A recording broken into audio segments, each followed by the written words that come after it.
Today's question comes to us from Alejandro, and Alejandro writes, "Dear Ted, I am starting to get photography assignments and I'm having trouble deciding what to charge. In fact, this has become a very difficult issue for me. How do you recommend one proceeds?" Alejandro, thank you so much for your question. In fact, this is the second time this week I have been asked this same question. The other question came from a gentleman named Jonathan who was asking the same question, but in regards to putting on an exhibition and what to charge for his prints. So we have two different sides of photography, charging for a service versus charging for a print. And what I find interesting and why I've lumped these two questions together is because I think that the way you determine pricing structure is actually very similar in both cases. And I want to talk about three concepts with you today, which I hope will make some sense and I hope they will help you with your pricing structure. And so these three concepts are: one, perception; two, cost; and three, risk. And I want to talk about how all of these work together. And if this is your first time to do a lot of this, it is hard. And I want to start by saying that discussions about money can be very difficult and they can be very uncomfortable. I remember when I was starting out, and it was really hard because what I wanted to do was go around and look at my competition and my colleagues and other people who were working doing similar things that I was doing and just ask them what their pricing structure was. It is amazing how difficult a question that is to ask someone. And I understand why, because it's a little bit uncomfortable. Money can be very personal to people. And as you were asking this question, sometimes I would wonder whether I was actually getting a truthful answer or if I was just offending somebody. Anyway, it's a hard question to ask. But if you take a look at the three concepts I'm going to talk to you about, I think it will make things more clear to you and it will be helpful in deciding what you can decide for your pricing structure. So first, I want to talk about perception. And a lot of times you could indeed say that value equals perception. You can also say that perception equals value. So value is oftentimes just the way we perceive something. And so you could say this if we look at any product-based service, like you go into a store. Certain grocery stores are less expensive than others, whereas if you go down to Whole Foods, you can expect that you're going to pay more for your groceries. They're both groceries. I like to shop at both stores for different scenarios of what I'm looking for. And I know that there are different kinds of quality that go into both of those, but at the heart of it, they are both grocery stores. I think if you take something like, for instance, cell phones, if you go look at the cell phone market, if you're in the market for a new smartphone, essentially, you're looking for something that has internet access, can make calls, can check email, can do social media, probably has a camera, can take pictures, maybe shoot video and all those things.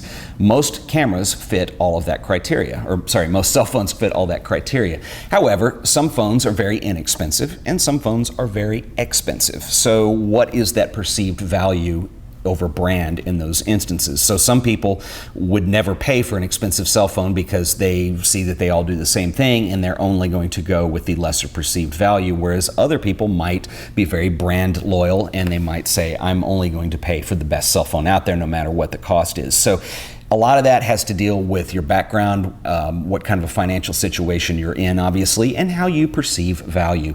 And I'm not saying one is right or the other is wrong. I'm not trying to say that the person who buys the less expensive cell phone is cheap or the person who will only buy the more expensive cell phones is unrealistic. It's just perceived value is all it is, much like the grocery store scenario. I'll give you one other example. I'm using two different cameras to record this episode. They are both doing a fine job. They are recording video. They're using the same frame rate. They are both just doing just fine.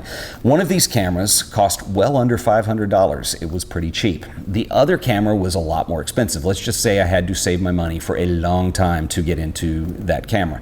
And I'm not going to tell you which camera is which, because it's besides the point. They're both performing the same task. However, because of the brand name of one of these cameras and its reputation in the market, it goes for a lot more money. And you've heard me say a lot of times on the show recently that some of these cheaper cameras are performing just as well. So my point is here, I'm making a video using two cameras. I'm not going to tell you which is which, but there's a perceived value connected to it. They're both doing the same thing. So that is what I mean by perception. And perception is why, if you're starting out, maybe you're having a show of your work at a local coffee house, your prints may sell in the range of anywhere on the low end of $50, and you're probably in a coffee shop scenario, unless you know a lot of people and you're a big name, you're not going to get hundreds of dollars for a print. On the same by that same token, if you walk into a major art gallery in a big city and they have Ansel Adams work and they have Henri Cartier-Bresson prints, they're going to be asking for those prints upwards of $10,000 to $20,000 for a print. And again, this is perceived value. Prints are prints, photography is photography, but the difference is in the photographer who took them, obviously, and how we perceive that value. We perceive Henri Cartier-Bresson and Ansel Adams to be worth more than somebody we've never heard of that's showing in a coffee shop. The location has something to do with that too. You're not seeing a Bresson in a coffee shop. You would expect that to be inexpensive and a garage sale find anyway. And anyway, so the gallery has something to do with that too, or the place it's being displayed. So that is what perception is. And so that is going to work into these other two factors that we're going to talk about.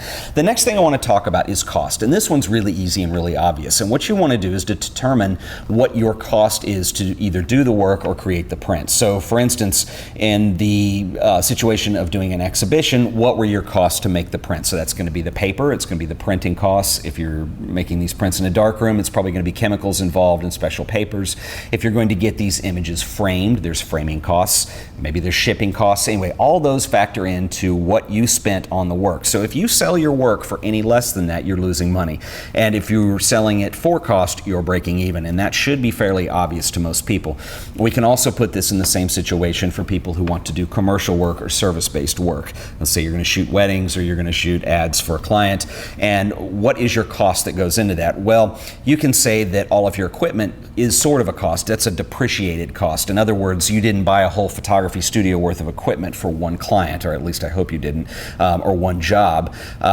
You're going to use that on many jobs for many clients, so you kind of depreciate that and average it out. But there could be things like, for instance, travel costs. There could be studio costs. There could be rental costs. There could be, you might need to hire models or makeup people or food stylists. Those are all your costs that go into a specific shoot for a client. And so you need to determine first what those costs are. In the case of a client relationship, you're probably also going to realize that these costs could vary from job to job. For instance, just shooting photos for an engagement session for a couple on location somewhere, that's a cheaper shoot. It has a lower cost than, for instance, shooting an annual report where you need to fly around the world and bring a lot of assistants and do something that's on a much bigger scale. Or if you're shooting automobiles and you need to find a location and a way to get them in and out. Anyway, so certain, much like prints, not all shoots are equal in terms of what that cost is. So you need to determine what your cost is. That gives you a starting point. Now, what comes up over cost is going to be profit, and some of this is going to factor in with your time. What did your time spent on this? And some of it also comes back to what I was talking about earlier with perception.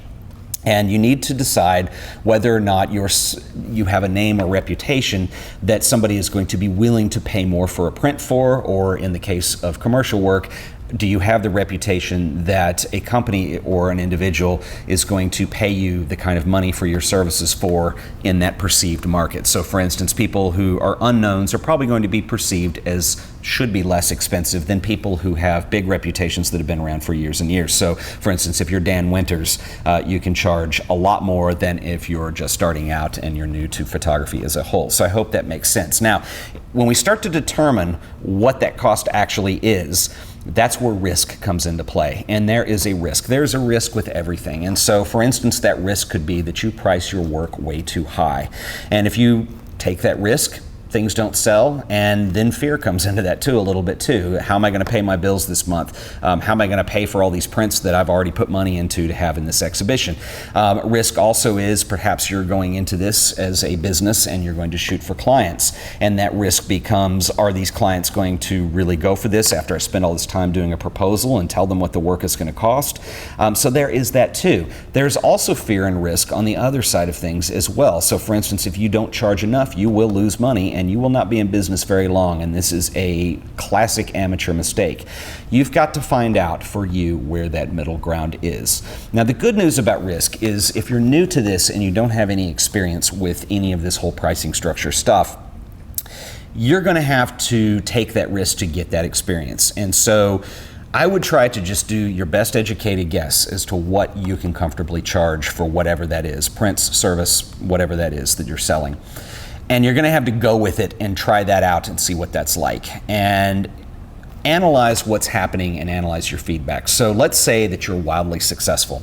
And let's say I do a show and I put a bunch of prints in that show and they all sell. It's just completely sold out.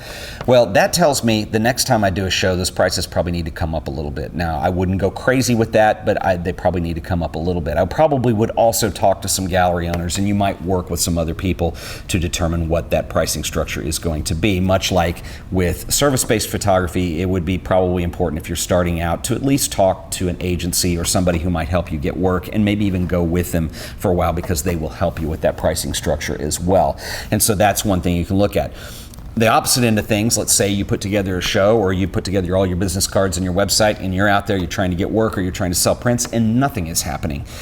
One of two things is going on. Either you're way too expensive. Well, one of three things is going on. Either one, you're way too expensive. Two, nobody knows who you are and you need to do some more promotional work. Or three, your costs are too high. And it's also possible, a fourth scenario, that you are not marketing or advertising to the right people. For instance, if you were on the coffee shop level of doing exhibitions, you probably want to understand that you want to work past that level, because those are hard to make money doing. Much like doing service-based work, you're going to probably want to move to a different clientele. You want to make sure that you're not advertising or marketing your services to people who are going to be too cheap, for instance. And I know this is hard to say and it's hard to figure out and deal with, but I can tell you from experience with both commercial-based work and fine art-based work, there are some people out there that are just going to be cheap, and those are not the people you want to market your services to. So anyway, I know this is a really long-winded answer, but it is a complicated subject, and it is tricky, and you're going to have to be careful, and you're going to have to just figure this out on your own. I wish I could sit here and say, Alejandro, for your client, you need to charge $6,372.22. That'll have you covered, because I don't know enough about your situation, what your costs are, what your market is, who you're advertising to, who you're trying to get work through. Much like in Jonathan's case, I don't know enough about the market of who knows who his name is it friends and family that are coming by, or is it total strangers, and what is he realistically going to be able to sell prints for? And so that's really tough to determine. Ask questions as comfortably as you can, but I think it's really important to understand perception, cost, and risk.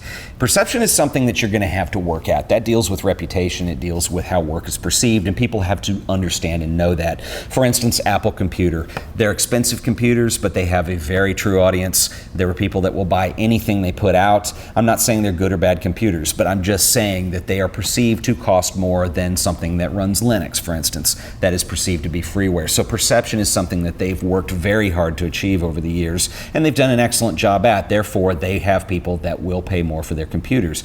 Your photography business is really no different. If you work hard and you stick to it, and you understand that perception is going to be part of that game plan, I can guarantee you the big names who are shooting right now, the Steve McCurrys, the Dan Winters, the big names in the world, even Richard Avedon when he was alive, worked very hard in industries to gain that level of perception, and that's why they were very successful. They were in some ways one of a kind, but their work was perceived to have a high value associated with it. And that's a hard thing to do, but it takes a lot of commitment and a lot of time to do. Anyway, I hope this helps in some way, shape, or form for you guys. And speaking of perception and value, this episode is indeed sponsored by the awesome folks over at lynda.com. And if you're not familiar with lynda.com, you probably should be. Lynda.com is a ginormous library of video tutorials that you're going to find online, and you subscribe to their website and you have complete access to everything that's on there. And Lynda are pretty amazing. And in fact, I just looked before I started this video because I wanted to have a tie-in on here. You can learn software training on there. You can learn conceptual things like photography, or how to write code, or how to do graphic design. You can even learn how to draw. So you can do skill-based work there too. And they have several video titles in there that deal with freelance work specifically, and I highly recommend you guys check Lynda out. In fact, I'm jokingly saying, speaking of perception and value, I have enormous value that I have had out of lynda.com over the years, and I've been a subscriber for, gosh, at least probably almost 15 years now. When they came to me and said, we want to sponsor your show, I was just elated because they have a product that I truly believe in, and I still have a paid account.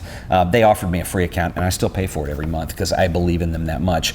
If you're interested in trying out lynda.com for yourself, they do have a deal for art of photography viewers right now where you can get 1 week absolutely free. So what you want to do is head over to a special link I'm going to give you, and that link is lynda.com/AOP. That is Lynda with a Y.com/AOP. That's going to let Lynda know that I sent you, and you're going to get 7 days of complete unlimited access to the entire website for free. Go look at those freelance titles and check it out. Pricing's tough, money's hard. These are uncomfortable questions to ask people. I also find it interesting too, and this is a subject for another day, but one thing that's really tough, especially if you're going to go into business and work for yourself, is understanding just general perceptions of money as well, because we all kind of have different perceptions depending on our upbringing, where we came from. Some people have more money than they know what to do with, and sometimes they're happy, sometimes they're not. Other people have trouble paying the bills every month, and sometimes those people are happier than the wealthy people. Sometimes they're miserable, and different strokes, different folks. I have been in situations in my life on both extremes, and I know what they're both like. And I also know how that kind of can color my perception and my confidence sometimes when you're deciding what it is you want to charge. And it's really difficult, and that's a tough thing to get over. But for me, one thing that helps is if you can kind of try to divorce yourself from any notions you have about money, because what you're doing is you're looking at your business in a long-term way, and that's really important, and it's really tough if you can't find a way to get a grasp on that. And anyway, we'll talk more about this later. If you guys got questions, keep them coming. Once again, if you guys enjoyed this episode, please remember to like it and share it with your friends, and as always, subscribe to The Art of Photography so you'll always be up to date on these wonderful questions that get answered, the photo lit shows, the camera reviews, and all the other wonderful things that we do on this show. Anyway, once again, guys, we're going to be in LA this week. It's going to be a fun week. Subscribe so you'll be up to date on all the videos that we're doing. And just for grins, I'm going to see what Judy thinks of this next question.